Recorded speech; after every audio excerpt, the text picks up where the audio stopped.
크리스찬 투데이에 나오는 기사인데요. 매일 13명 정도가 예수 그리스도를 구주로 고백하는 것 때문에 살해를 당한다고 합니다. 그리고 4억 명 이상이 극단적 박해를 받고 있다고 그래요.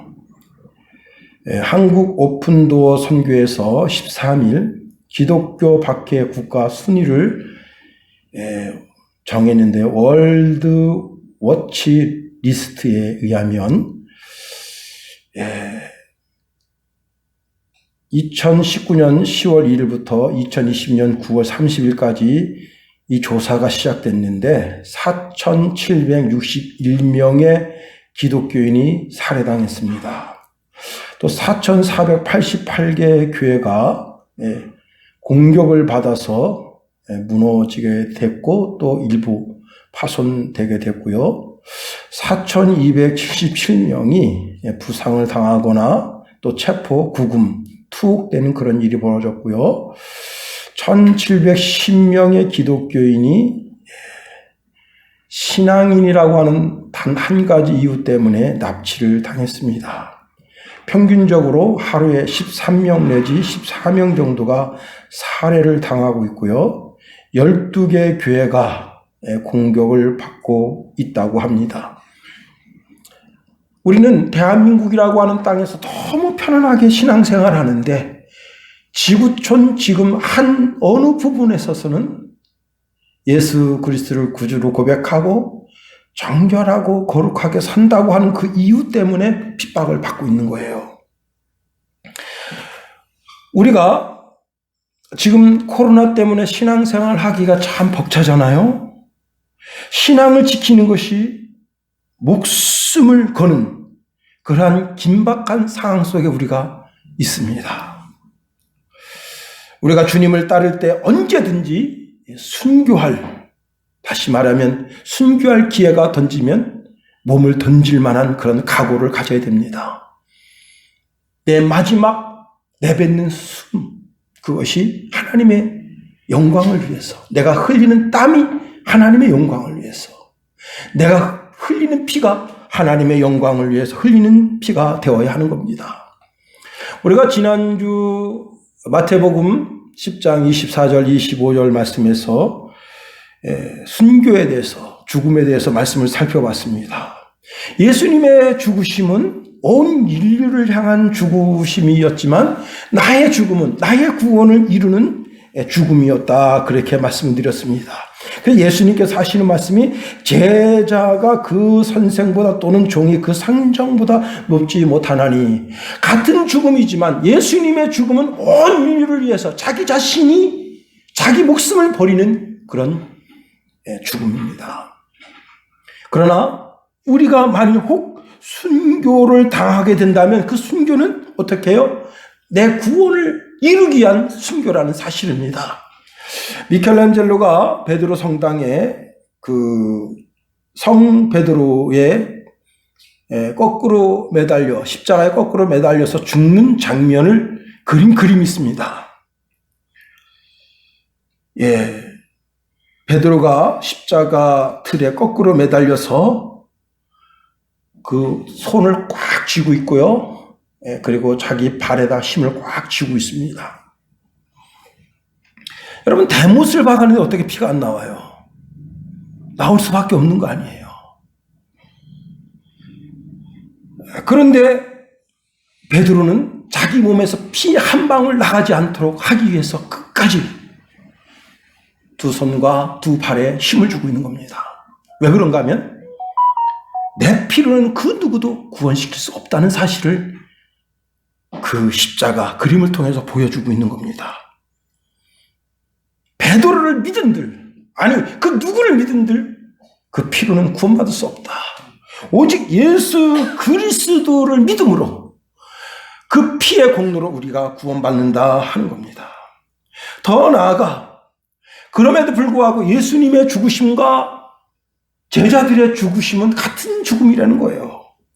25절 상반절에 보니까 제자가 그 선생과 같고 종이 그 주인과 같으면 족하다 했습니다. 죽음을 통해서 하나님의 영광에 다다른다. 예수님도 그 죽음을 통해서 하나님의 영광에 다다르고 오늘 우리가 순교를 당하게 된다면 그 순교를 통해서 하나님의 영광에 다다른다는 거예요. 우리가 순교자 정신으로 살아야 돼요. 그러나 일부러 순교할 필요는 없는 거예요. 그렇지만 우리 생애를 바친 그 순간까지 충성을 다하다가 주의 부르심을 받는 그런 사람이 다 되어야 하는 겁니다. 더 나아가 그때 당시에 바리새인들, 서기관들, 율법사들은 예수님을 바알세불이라 불렀다 하는 겁니다. 바알세불이라고 하는 것은 파리 대왕, 다시 말하면 똥파리 왕이라는 거예요. 이것을 다른 말로 뒤집으면 예수님을 사탄, 마귀의 종으로 그렇게 묘사하는 표현이었습니다. 예수님이 이렇게 말씀하십니다. 집주인을 바알세불이라 하였거든 하물며 그 집 사람들이라. 예수님을 똥파리에 비유한 거예요. 똥이 있는 그 위에서 파리가 그것을 점령하고 이게 다 내 거다. 좋아가지고 막 두 발로 그 즐거움을 표현하고 날개로 막 즐거움을 표현하는 그런 똥파리 같은 존재가 예수님이다. 예수님이 사실은 정체를 알고 보면 만왕의 왕이시고 만주의 주이시고 그 누구도 예수님을 똑바로 쳐다보지 못하고 무릎을 꿇고 그분 앞에 경배를 드려야 될 그런 존재인데 예수님에게 그렇게 예수님을 바알세불이라 했어. 그 예수님이 그 말을 들으면서 얼마나 속상하셨겠어요. 인격적 살인 아니에요. 응? 그 마음이 얼마나 애잔합니까? 그런데 나를 그렇게 했는데 너희들을 향해서 인격적 살인을 왜 안 하겠느냐 하는 거예요. 사람이요, 손가락 하나 잘리는 것, 발가락 하나 잘리는 것, 아니 몸에 상처를 입는 것, 그것보다도 그 마음에 상처 입는 것은, 이거는 잘린 것을 갖다 다시 붙이면 나을 수 있어요. 그러나 마음의 상처는 절대 아물질 않습니다. 그러면서 주님 말씀하시는 거예요. 나를 바알세불이라 했다면 너희들을 향해서 뭐라고 말하겠느냐? 베드로 사도는 우리에게 권면하기를 욕을 욕으로 갚지 말아라. 악을 악으로 갚지 말아라. 오히려 복을 빌어라. 그렇습니다. 그런 삶을 위해서 우리가 부르심을 받았다 말씀하십니다. 그리고 오늘 본문의 말씀이 주어지는데요. 그렇게 너희들을 인격적으로 살인하고 너희들을 참 궁핍하게 시련의 도가니에 집어넣는 그들을 두려워하지 말라는 거예요. 오늘 16절 상반절 말씀해 보니까 그런즉 그들을 두려워하지 말라. 그들이 누구예요? 당시 바리새인들, 정권을 쥐고 있는 정치인들, 종교적 신념으로 무장하고 있는 유대교인들, 이들을 두려워하지 말라는 거예요. 어쩌면 이 시대에도 제가 오전 시간에도 말씀드렸습니다마는 큰 대형 교단, 교회가 2만 개가 넘는 그런 대형 교단의 총회장이고 또한 큰 노예의 노회장이고 거기서 일하는 그런 목사님이라 할지라도 그들이 종교적 힘, 종교적 능력으로 자기 자신을 무장하고 어쩌면 순수하게 신앙생활하는 사람들을 정죄하고 그럴 수도 있지 않은 거예요? 그들을 두려워하지 말라. 종교적 신념에 가득 차 있는 그들을 두려워하지 말라. WCC를 좋아하고 종교적 다원주의 그 잘못된 사상을 표방하는 그들과 같이 손을 잡고 세계 복음화 운운하는 것, 그거 참 우습잖아요. 당시 유대 종교적 지도자들, 그들을 두려워하지 말아라. 오늘 사실 본문에 보면요, 두려워하지 말라는 말이 3번 나와요. 오늘 본문 26절에도 나오고 있고요. 28절 말씀해 보니까 몸은 죽여도 영혼을 능히 죽이지 못하는 자들을 두려워하지 말고 오직 몸과 영혼을 능히 지옥에 멸하실 수 있는 이를 두려워하라. 누구를 두려워하라는 거예요? 하나님을 두려워하라. 31절 말씀해 보니까 두려워하지 말라. 너희는 많은 참새보다 귀하니라. 여러분 28절에 두려워해야 할 대상이 누구냐? 하나님을 두려워해야 된다면 31절에서는 두려워할 그 상황이나 환경을 두려워하지 말라는 거예요. 사실 두려움이라고 하는 것은 하나님에 대한 큰 불신앙입니다. 28절에서 말씀하는 것처럼 육체를 죽이는 자를 두려워하지 말아라. 네 영혼을 능히 죽여 멸할 자를 두려워하라. 오직 하나님만 두려워하라는 겁니다. 사람은요, 두려워하고 겁내는 자를 섬기게 되어 있습니다. 참 이게 우스운 거예요. 사람이 사람을 두려워하고 환경을 두려워하고 상황을 두려워한다면 그 두려워하는 대상을 섬기고 하나님을 버리게 되는 거예요. 결국은 사람은 두려워하는 그 존재를 자기 신앙의 대상으로 섬기는 겁니다. 사실 이 두려움이라고 하는 단어는요, 두려워하다, 무서워하다, 놀라다 그런 뜻도 있지만 존경하다, 경외하다라는 뜻도 있어요. 다시 말하면 두려움의 대상을 존경, 경외, 예배 대상으로 여긴다는 거예요. 그러니 두려워하지 말라는 거예요. 출애굽할 때 이스라엘 사람들이 가장 두려워했던 존재가 무엇이었습니까? 자, 그들이 이제 패스오버, 유월절을 통해서 구원을 얻었습니다. 그리고는 이제 거기서 막 물밀듯이 가나안 땅을 향해서 출애굽을 합니다. 그런데 어떤 상황이 벌어졌나요? 그들 앞에는 홍해가 있습니다. 여러분이 혹시 공지천에 가서 소양강 그 끝자락에 다 있다고 생각해 보세요. 좌우에 군웅진 큰 언덕이 있어서 일루도 갔었고 절루도 갔었고 그 뒤에는 지금 애국 군대가 600개의 전차를 의지해서 이스라엘 백성들 잡으러 쫓아오고 있습니다. 바로가 모세만 죽이면, 아니 그 지도자들만 죽이고 이스라엘 백성들 다 너희들 다 고센으로 돌아가라 명령 내리면 다 돌아갈 판입니다. 그런 절박한 상황 속에서 자, 하나님이 10가지 재앙을 통해서 자기들을 구원해 주셨지만 그들의 두려움의 대상이 한순간에 바로에게로 향합니다. 이렇게 말하는 거예요. 애굽에 매장지가 없어서 당신이 우리를 이끌어내어 이 광야에서 죽게 하느냐? 어찌하여 당신이 우리를 애굽에서 이끌어내어 우리에게 이같이 하느냐? 우리가 애굽에서 당신에게 이른 말이 이것이 아니냐? 이르기를 우리를 내버려 두라. 우리가 애굽 사람을 섬길 것이라 하지 아니하였느냐? 애굽 사람을 섬기는 것이 광야에서 죽는 것보다 낫겠다. 여러분, 지금 6월절 어린 양의 피를 문설주와 임방에 발라서 구원받아서 너무 기뻐서 깡충깡충 뛰면서 기뻐했던 그 사람들이 3일길 광야길 나왔다고 해서 그 두려움에 대해서 우리가 바로를 섬긴다 하지 않았느냐, 애굽을 섬긴다 하지 않았느냐, 그러면서 모세를 대드는 거예요. 그런데 이게 바로 오늘 우리의 모습일 수 있다는 거예요. 우리가 조금만 두려워하면 사람을 두려워하고 환경을 두려워하고 상황을 두려워하면 그 두려움의 대상 때문에 우리가 질리게 되는 거예요. 그걸 섬기게 되는 거예요. 그의 말에 고분고분 따르는 거예요. 우리가 두려워해야 할 대상은 오직 하나님인데, 우리가 섬겨야 할 분은 오직 하나님인데 우리가 주저앉게 되는 거예요.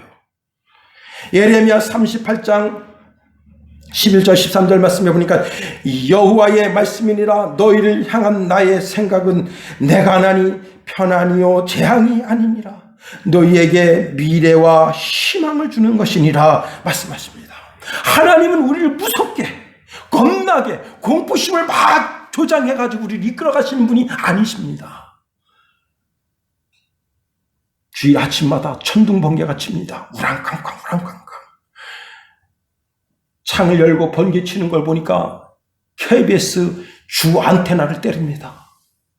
봉이산 자락을 때리고 또 그 다음에 마적산 산자락을 때리고 사람들 겁나서 어디 가겠어요? 야, 주일날 어디 갔다가 번개 맞아 죽겠다. 다 교회로 오죠. 그거 아니에요?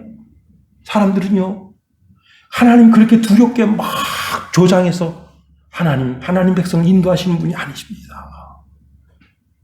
편안해서, 너무 편안해서 하나님을 생각할 때 하나님 섬기려고 하는 마음이 내 속에서 막 꿈틀꿈틀이라고, 내가 오늘 교회 가서 내 목 목청 터지게 내가 찬양을 올려드린다.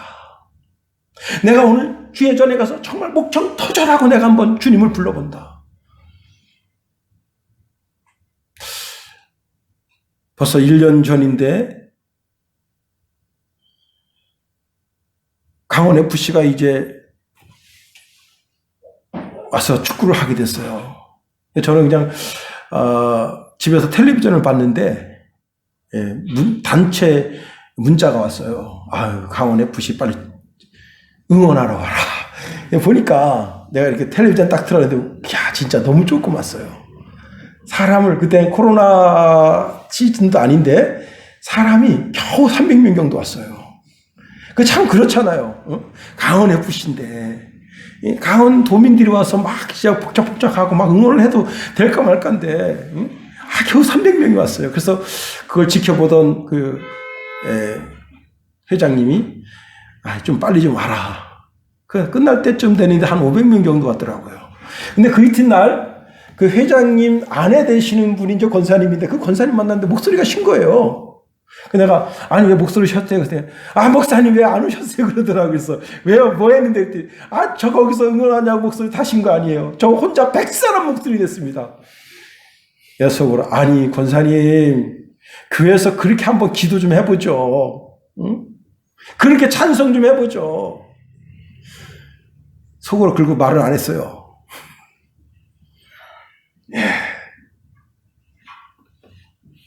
하나님을 사랑하는 마음 때문에 하나님이 내 속에 편안을 주심으로 그게 너무 감사해서 예수님도 우리에게 말씀하십니다. 편안을 너희에게 끼치노니 나의 편안을 너희에게 주노라.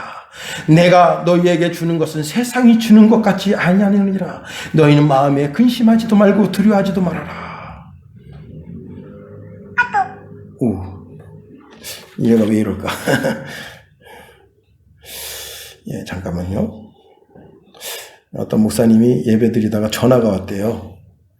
그때 전화기를 들더니 이렇게 얘기했대요. 예, 하나님 말씀하세요. 그때 그건 아니고 두 번째로 우리가 본문에 있는 말씀을 통해서 생각할 것은요. 감춘 것이 드러나지 않을 것이 없고 숨은 것이 알려지지 않을 것이 없다는 겁니다.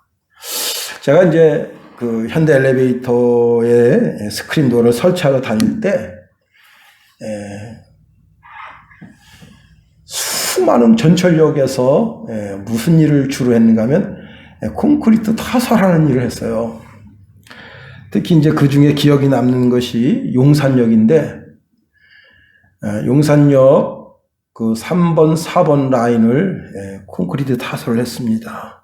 제가 끌고 다니는 팀이 한 7명 정도가 있는데요. 두 사람은 열심히 콘크리트를 비비고, 두 사람은 계속 날라다 주고, 두 사람은 계속 붙고, 한 사람은 이제 뒷정리를 하면서 오게끔 그렇게 되어져 있습니다. 그렇게 이제 콘크리트 타설을 했는데요. 그 구간이 굉장히 길잖아요. 거의 한 200m 정도 되는 그 구간을, 전철량, 그 양이 짧은 것은 6량이 다니고, 긴 건 8량이 다녀요. 그렇게 붙고 나서 이제 그 위에 발판을 원래 이제 발판을 설치한 상태에서 콘크리트 타설을 합니다. 그러는 가운데 현대엘리베이터 사장님이 오셨어요. 회장님이. 그분이 한 1m, 키가 한 40이나 50 정도 될 것 같아요. 키가 굉장히 작고 왜소한데 아주 깐깐한 늙은이더라고요. 자, 거기 이제 우리 직원들이 나와서 이제 이런저런 일을 하고 있는데, 거기 좀 그래도 대표되는 사람들 있잖아요. 그 뭐 부장도 있고 이사도 있고 그런 사람 다 도망갔습니다. 그리고는 저를 눈치를 쓱 주면서 형님 알아서 하세요. 형님 알아서 하세요. 그래서 제가 이제 거기 그 현장에 진짜 총책임자로 남았습니다. 근데 그 회장님이 와서 하는 소리가 여기 발판 타설을 누가 했나요? 그러는 겁니다. 그게 저잖아요. 그래서 제가 했습니다. 그랬더니 그 뒤에 지라성 같은, 거기 뭐 회장이 왔으니까 회장 밑에 부장까지 왔으니까 30-40명 와 있습니다. 임원들이. 저는 이분이 누군지 몰랐어요. 이분이 그 현대 엘리베이터 회장인지 아닌지도 몰랐어요. 그분이 그런데 제가 책임자인데 왜 그러시죠? 그래서 제가 그 노인네를 잘 모르니까 여기 콘크리트 탓을 누가 했습니까? 제가 했습니다. 제 팀이 와서 했습니다. 그랬더니 그분이 이렇게 말하는 거예요. 이렇게 설렁설렁 일하면 안 됩니다. 그러면서 디스하는 거예요. 그래서 제가 지금 그 노인네가 누군지 모르니까 그런 말씀하시면 굉장히 섭섭합니다. 우리 팀은 설렁설렁 일하지 않습니다. 그리고 우리가 일한 것에 대한 책임을 집니다. 그랬더니 여기 정밀 조정팀이 있어요. 그 정밀 조정팀을 불러오시오. 그랬습니다. 정밀 조정팀이 왔습니다. 그걸 한판 뜨더라 그랬어요. 아니 이 사람이 어떤 사람이길래 이거 다 정밀 조정해놓은 걸 뜨더라 하느냐. 한 칸 뜯었습니다.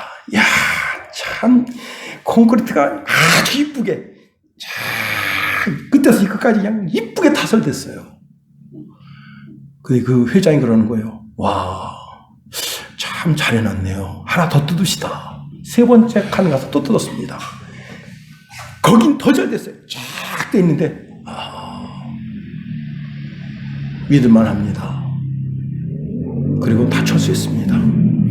한 20분 있다가 30분 있다가 부장도 오고 이사도 왔습니다. 뭐라고 하고 갑디까 해서 그냥 이거 두 칸 뜯는데 나 그 노인네가 누굽니까 그랬더니 목사님 그 누군지 몰라요?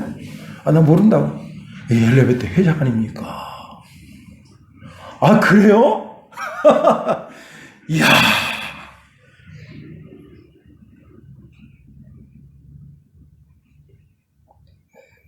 누가복음 12장 3절에 보니까 너희가 어두운 데서 말한 모든 것이 광명한 데서 들리고 너희가 골방에서 귀에 대고 말한 것이 지붕에서 전파되리라 했습니다. 어두운 부분이니까 안 보이니까 막 했겠지. 아닙니다. 그리스도인 양심을 가지고 최선을 다해서 한 거예요. 제가 공사한 모든 구간, 제가 거의 40개 정도 역에 스크린도어를 설치했는데 제가 타설한 모든 구간은 제 양심 걸고 기독교적 양심 걸고 정말 그렇습니다. 사람이 감추고 감추면 안 드러나겠어요? 아닙니다. 다 드러납니다. 오늘 본문의 말씀에 이렇게 말하고 있습니다. 감추인 것이 드러나지 않을 것이 없고 숨은 것이 알려지지 않을 것이 없다. 여러분, 사람이 감추고 숨기려고 하는 게 뭐예요? 자기 죄입니다. 사람은 자기 죄를 자꾸 숨기려고 해요. 자기 삶 속에 부정적인 것을 자꾸 숨기려고 합니다. 사람이 짓는 죄악을 숨기려고 합니다. 살인, 강도, 도둑질, 별의별 짓을 다 숨기고 드러나지 않게 하려고 합니다. 여러분, 조국과 정경심 그 두 분이 자기 아들, 딸을 대학에 보내려고 특별히 그 조민이라고 하는 딸을 위해서 공문서 7개를 만들었는데 다 위조로 드러났잖아요. 요즘 CCTV가 있어서 모든 죄악이 다 드러납니다. 한 택시기사가 손님을 태웠는데 손님이 타면서 문을 세게 닫게 되면서 차 전체가 흔들릴 정도로 문을 세게 닫았어요. 그때부터 시비가 붙었습니다. 자, 손님이 보니까 그 사람이 이렇게 말합니다. 차문 좀 살살 닫아요. 이 차 새 차인데. 기분이 상했습니다. 보니까 운전자가 마스크를 안 쓰고 있어요. 아니, 지금 코로나 시대인데 당신 마스크도 안 씁니까? 사진을 찍었습니다. 당신 고소할 겁니다. 30분 거리 가면서 이분이 차를 난폭하게 운전합니다. 그리고 이제 그분이 공장에 출근하는 건데 공장에 내려주고 후진하는 척 하면서 이 사람 확 받아가지고 한 3m 붕 떠가지고 처박혔어요. 그런데 이 사람이 이제 다리가 이게 떨어지면서 옆에 있던 그 시멘트에 이렇게 까여가지고 피를 흘리니까 저기쯤 가서 되돌아와서 이 사람 다시 받으려고 왔습니다. 이 사람이 피해서 상처는 입지 않았지만 이 사람이 112 신고했습니다. 경찰이 왔어요. 공장에 하도 좀도둑이 들어서 거기다가 CCTV를 딱 달아놨는데 너무 분명하게 보이는 거예요. 차 번호판도 너무 선명하게 보여요. 공장 지대니까 아무것도 없는 줄 알고 그 짓을 했는데 왜? 그 마스크 쓴 것 때문에 이게 신고 들어가면 자기 면허가 취소되는 거예요. 그러니까 그 짓을 벌였는데 여러분 세상의 비밀이 어디 있겠어요? 사람은 자기 죄악을 깊이 깊이 꽁꽁 숨겨서 아무 죄악도 드러나지 않게 하려고 자꾸 숨기는 거예요. 자, 그러나 어느 순간에는 그것이 온 천하에 드러나게 된다고 하는 겁니다. 자, 사람들은 자기 심령 깊은 곳에 아무도 모르게 자기 죄악을 싹 가라앉혀놔요. 가끔 이제 부흥회나 신앙 간증하는 사람을 보면 그 사람이 어느 날 하나님의 은혜를 깨닫는데 자기 죄가 스크린이 싹 돌아가는 것처럼 현장마다 다 보이더라는 거예요. 아무도 모르는 줄 알았는데 자기 죄가 싹 드러나는 거예요. 그 다음에 감춘 것, 숨은 것이 드러날 때가 있습니다. 이것은 긍정적인 것인데요. 바로 복음입니다. 어두운 곳, 가장 깊은 곳에 아주 강력한 진리의 빛이 비쳐요. 죄악이 깊으면 깊을수록 사람이 의에 대한 갈망이 있는 거예요. 다시 말하면 영혼에 대한 극한 목마름이 그 속에 있는 거예요. 시청자 사연이라고 하는 그런 글로 올라온 글인데요. 최근에 있었던 일입니다. 한 라디오 PD가 시청자 사연을 받았는데요. 어떤 음악을 좀 틀어주십시오. 그리고 내가 이 음악을 들으면서 생을 마감하고 싶습니다. 이렇게 글을 올린 거예요. 그래서 이 PD가 이 사람이 자살하려고 하는구나. 그걸 알고 이 음악을 30분 후에 틀어드리겠습니다. 그리고 경찰서에 바로 신고했습니다. 지금 이 번호로 이 사람이 이렇게 시청자 그 멘트를 올렸는데 이 음악을 들으면서 자기 자살하고 싶다, 죽고 싶다 그랬으니 빨리 그 사람을 찾아서 살려주라. 경찰이 이제 핸드폰 위치를 찾았습니다. 이 사람이 봉고차 스타렉스 안에서 음독하고 이미 죽어가고 있습니다. 그 음악을 들으면서 죽고 싶어가지고 그러고 있는 거예요. 경찰이 찾았어요. 아직 죽진 않았습니다.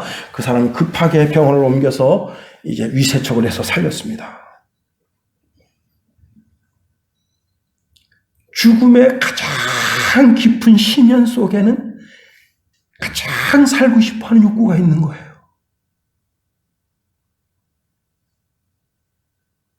예수님이 참 빛으로 참 생명으로 우리에게 다가오십니다. 예수님은 우리의 생수예요. 그 생수를 마시기만 하면 삽니다. 조상들은 광야에서 만나를 먹고 메추라기를 먹고 그 다음에 반석에서 생수를 먹었지만 그들은 죽었어요. 왜? 그것은 참된 음료가 아니었기 때문에 그래요. 참된 양식이 아니었기 때문에 그래요. 그러나 예수님은 참된 음료, 참된 양식으로 우리에게 오십니다. 그분을 먹으면 살아요. 말씀으로 오신 그 예수님을 먹으면 삽니다. 그런데 이상하게 가장 절망적인 상황 속, 가장 어둠이 깊은 그 속에 있다가도 그 빛 대신 예수님, 그 말씀이 자기 심령 속에 오면 자기가 살아요. 자기가 이제 살게 됐다 하는 거예요. 다윗 보세요. 다윗은 아내가 많습니다. 그런데 어느 날 옥상에 거닐다가 웬 여자가 붉은 대낮에 젖가슴을 드러내고 출렁출렁대면서 자기 몸매를 보여주는데 다윗이 거기에 꽂혔어요. 숨어서 보는 재미가 솔솔해요. 하루 이틀 그런 게 아니에요. 한 번 그랬다고 그렇게 그 여자를 그렇게 농락한 게 아니에요. 여러 번 그러니까 다윗이 그 여자를 몰래 들여다가 같이 동침을 했습니다.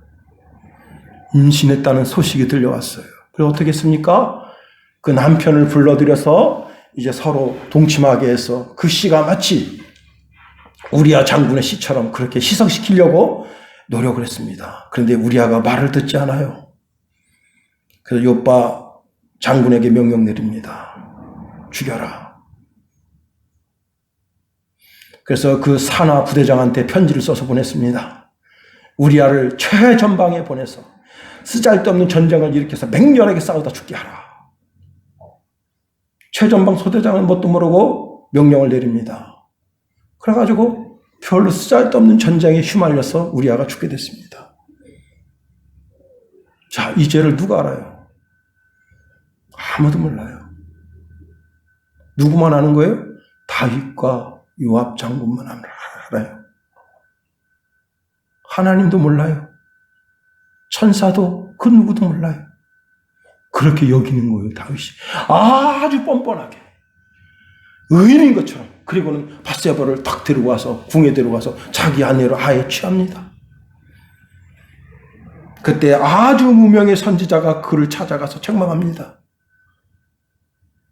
왜 그런 엄청난 살인죄를 저지르고 간음죄를 저지르고 하나님도 모르겠거니 천사도 모르겠거니 그렇게 뻔뻔하게 정사를 다스리고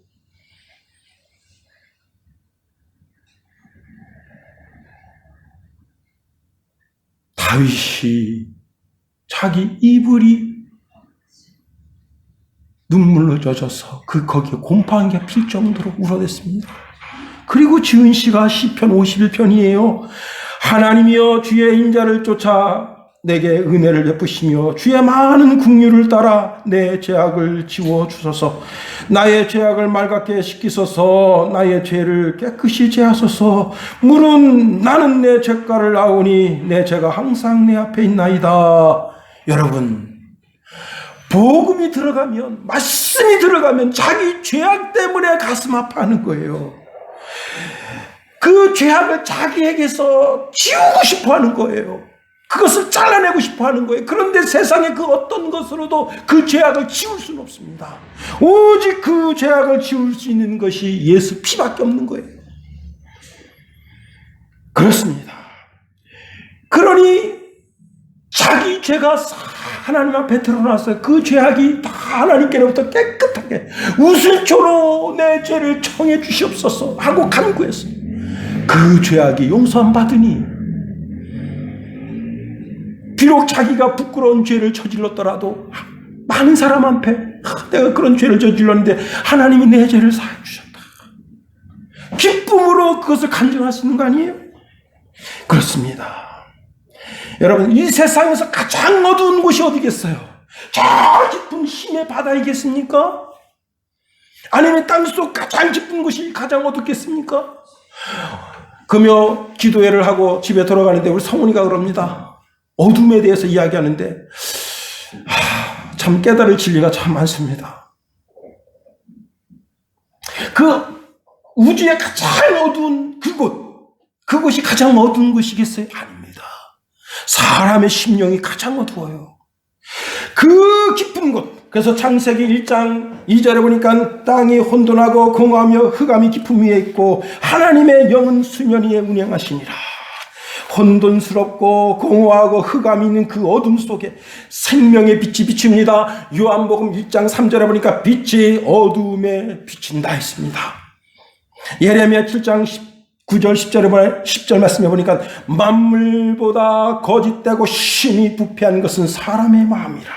누가 능히 이를 알리오마는 나 여호와는 심장을 살피며 폐부를 시험하고 각각 그 행위와 그 행실대로 보응하나니 그랬습니다. 가장 어두운 곳, 가장 캄캄한 곳이 사람의 심령인데 그곳에 진리의 빛이 비치니까 그 사람이 살게 된 거예요.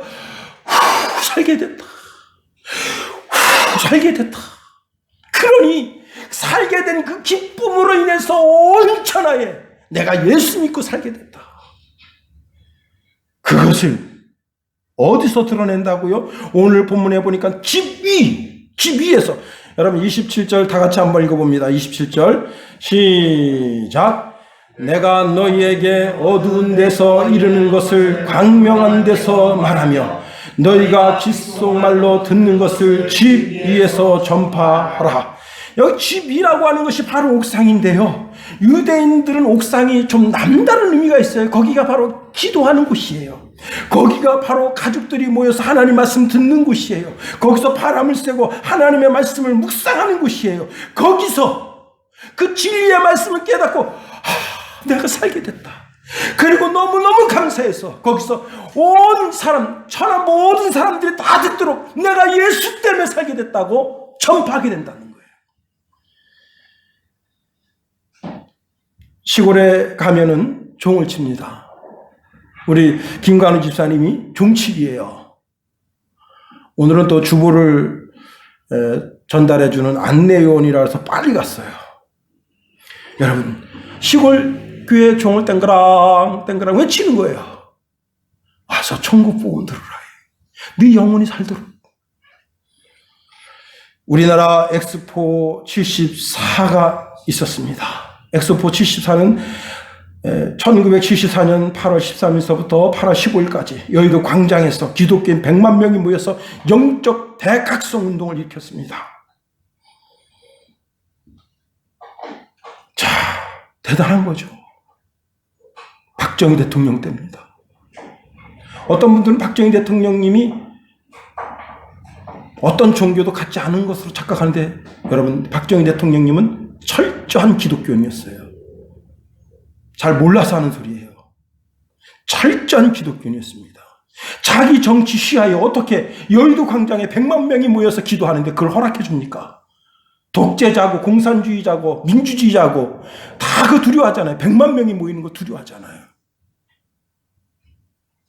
그런데 박정희는 그걸 허락해 줍니다. 영적 대각성 운동이 일어났습니다. 골방에서 믿던 예수.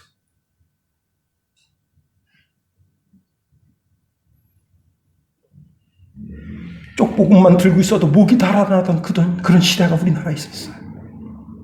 소곤소곤 귀에다 대고 소곤소곤 말하던 그 기독교가 전 세계가 집중하는 여의도 그 1번지에 김중건 목사가 그것을 계획하고 추진해서 말이 100만 명이지 100만 명이 모였어. 빌리그레암 목사님 모셔서 설교 듣고 땅을 치며 대회개 운동이 일어난 거예요. 뭐 때문에? 하나님의 말씀이 그 속에 들어가니까. 그때뿐입니까? 아닙니다. 1985년 12월 28일서부터 1월 1일까지 엑스포 85 또 했습니다. 그땐 저도 갔었어요. 엑스포 74는 못 갔는데 85는 저도 갔습니다. 교회 형들이 그거 가보자. 와, 성가대 찬양을 듣는데 너무너무 놀랐어요. 그 찬양 소리에 와, 그들이 6개월 동안 그 찬양을 준비했습니다. 2018년 광화문에서 1년 12달 낮, 저녁, 새벽 집회가 열렸습니다. 코로나 전국 시대를 맞이하면서 그 광화문 집회가 없어졌습니다만은, 여러분, 광화문은 정치 1번지 아니에요. 사람들이 소곤소곤, 누가 들을까봐 소곤소곤 진리의 말씀을 그렇게 사람 속에 심어줬던 그런 때가 있었는데, 이제는 온 천하가 대한민국을 주목하면서 기독교 1번지로 주목하는 거 아니에요. 미가서 4장 1절에 보면 이런 말씀을 주고 있습니다. 끝날에 이르러는 여호와의 전에 산들의 꼭대기에 굳게 서며 작은 산들 위에 뛰어나고 민족들이 그리로 몰려갈 것이라. 전 세계에 있는 모든 산봉우리마다 교회가 들어선다. 하나님의 전이 들어선다는 거예요. 왜? 하나님의 말씀을 선포하려고. 이사야서 52장 7절 9절 말씀해 보니까 좋은 소식을 전하며 평화를 공포하며 복된 소식을 가져오며 구원을 공포하며 시온을 향하여 이르기를 내 하나님이 통치하신다 하는 자의 산을 넘는 발이 어찌 그리 아름다운가. 여러분, 저도 뉴스 늘 들어요. 미국 뉴스도 듣고 우리나라, 북한, 그 다음에 유럽 뉴스를 듣습니다. 그런 뉴스를 들어본들 근심 걱정만 늘어나지 마음의 소망을 주고 위로주는 것이 없어요. 그러나 말씀을 들으면 그 말씀 속에 위로가 되고 생명이 되고 한 주간을 살아나갈 영적인 믿음이 생기는 거 아니에요?